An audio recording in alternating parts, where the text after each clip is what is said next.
2 million. I mean, just let that number sink in for a second. That is literally the population of a moderately sized city, all converging on one very specific destination. Today, we're looking at an institution that draws a staggering 2 million visitors, essentially taking empty spaces and turning them into a massive, bustling, temporary microcity of commerce and culture. Welcome to this explainer. Today, we're taking a really deep dive into event data and corporate infrastructure to explore a true national economic hub, the Pakistan Expo Centres. We're going to break down exactly how you manage millions of people, how you host everything from heavy industry expos to massive esports tournaments, and most importantly, how you keep an operation of this incredible magnitude running flawlessly. Okay, let's dive into this. Here's how we're going to break things down today. We'll start with the ultimate event destination, look at expanding the national footprint, step inside world-class venues, review their seamless operations and services, trace a decade of events, and finally explore going green and smart. All right, let's jump right into Section 1, the ultimate event destination. So what exactly is this place? Well, behind the scenes, Pakistan Expo Centres Private Limited is a massive corporate entity. And what gives it such unparalleled authority and national scale is its backing. This institution is actually built on the joint shareholding of both the federal government and the provincial governments of Pakistan.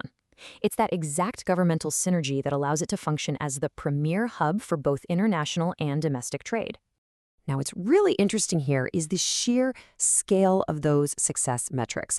We are talking about 2 million visitors engaging across 4 major industrial sectors with over 70 hosted events. These numbers absolutely prove that we aren't just talking about a passive venue, right? This is a highly active destination that is literally pulsing with economic energy all year round. Moving on to Section 2, expanding the national footprint.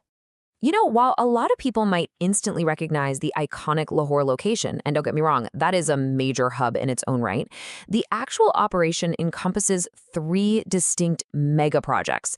We're looking at Expo Centre Lahore, Expo Centre Peshawar, and Expo Centre Quetta.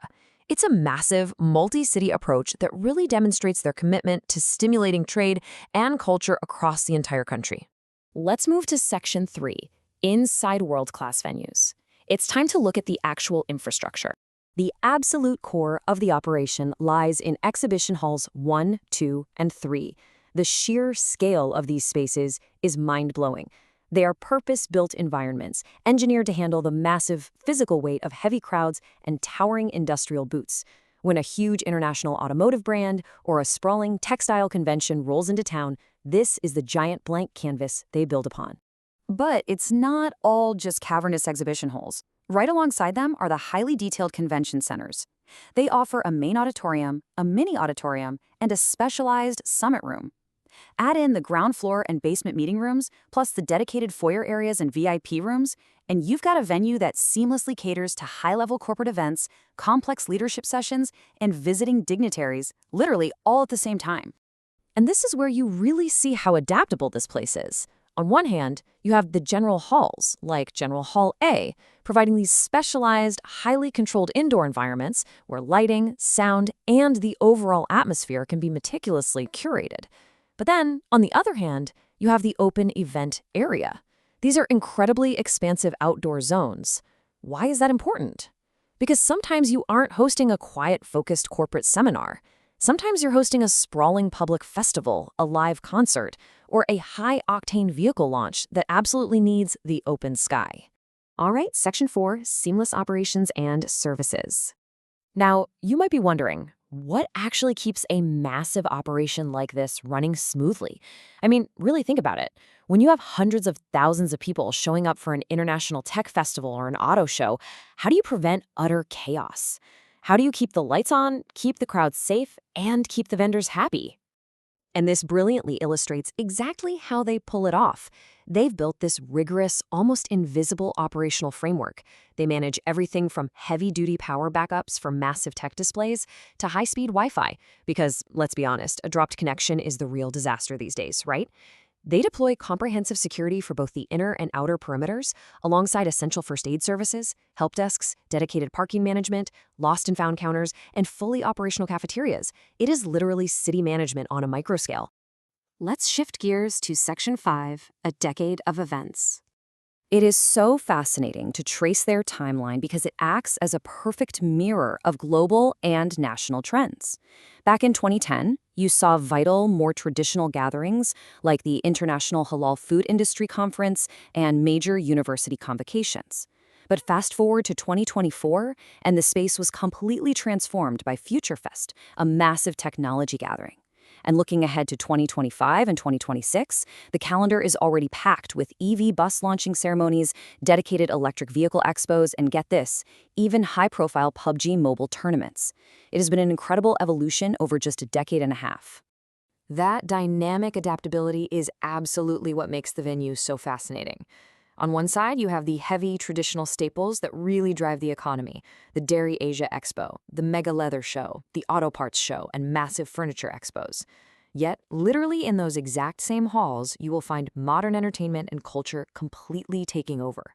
We're talking highly competitive esports tournaments, live rap battles, comedy clubs, and incredibly vibrant public events like the Masala Family Festival. The venue literally shapeshifts to fit the culture. And finally, Section 6, Going Green and Smart. But here's the thing. It's not just about the guests. Behind the scenes, the Expo Center is heavily investing in its own staff and operational intelligence. Just recently, they held an AI leadership activation session in collaboration with AF Ferguson.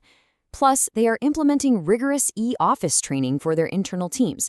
They are actively working to boost their digital productivity, making absolutely sure that the team managing this microcity is equipped with cutting-edge tools. So the crucial point here is their forward-thinking commitment. Expo Center Lahore has officially announced a net zero transition plan. They are actively going green. Now, for a venue that consumes the staggering amount of power and resources required to host 2 million people, stepping up with a commitment to environmental sustainability and a true net zero transition is a massively impactful corporate maneuver. We've seen the unbelievable scale, the national reach, the world-class infrastructure, and the wild diversity of events that flow through the Pakistan Expo Centers. It truly is a canvas for the nation's biggest ambitions. So I'll leave you with this provocative thought as we wrap up. Whether it's a breakthrough in technology, a brand new cultural movement, or the next massive leap in heavy industry, what is your next big idea, and does it belong on the Expo Center stage? Thanks so much for joining me on this explainer, and keep innovating.